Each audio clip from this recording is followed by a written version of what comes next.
Dear friends, good morning on Thursday the 23rd of April. This week I've been reflecting on the subject of death, prompted by the gruesome statistics that the daily briefings from the government bring us. Our society is not well equipped to deal with death. We tend to deny its reality and, as we saw yesterday, hide our grief. Jesus' way is very different.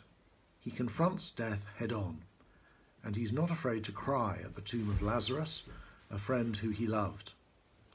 But Jesus also promises life after death. When St. Paul is writing to the Christians in Thessalonica in modern-day Greece, he applies Jesus' approach to death to Christians who have lost loved ones.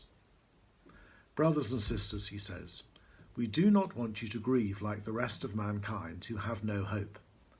For we believe that Jesus died and rose again.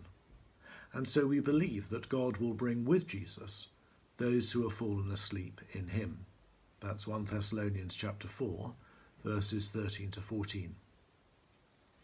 Paul does not say, don't grieve, as the poem we considered yesterday advises. Do not stand at my grave and weep. He says, do grieve, but don't grieve like the rest of mankind who have no hope. In other words, Paul wants us to grieve hopefully. Think again of Jesus at the tomb of Lazarus. He's grieving, he's weeping, and he's angry at what death has done to his friends and to his family. But this is not the end of the story. Jesus approaches the tomb where Lazarus has been for 4 days. He commands that they roll the stone away, and he tells Lazarus to come out. His friend emerges from the tomb, still wrapped in the grave clothes. Take them off and let him go, says Jesus. It's almost comic, if it wasn't so extraordinarily powerful. Here is the creator of life, bringing new life to the dead. When I read this story, I often think, if only Jesus could have done that for my father, my mother, my brother. I'd so love to see them in the flesh, rather just in the precious photographs that I have of them. But the truth is that he is going to do that for them. And he's going to do it for me and for you, not in this life, but in the life to come. And how do we know? Because Jesus put himself in the grave for us. When Jesus died on the cross, he paid the price for our sins, which should keep us in the tomb for all eternity.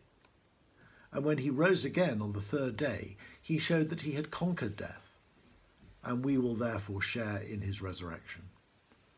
That is why death could not hold Lazarus, and it's why he will one day raise us and all who have believed in him. The rest of mankind who don't have this hope either plunged into despair or into wishful thinking that death will simply be extinction, or as the poem said, becoming a breath of wind or a sunbeam or a star.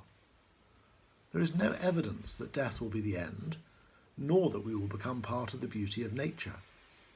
But there is secure proof of life after death. It's provided by an empty cross and an empty tomb. So grieve, yes, but grieve with profound hope of a glorious future beyond the grave. And we'll think more about that future tomorrow. God bless you.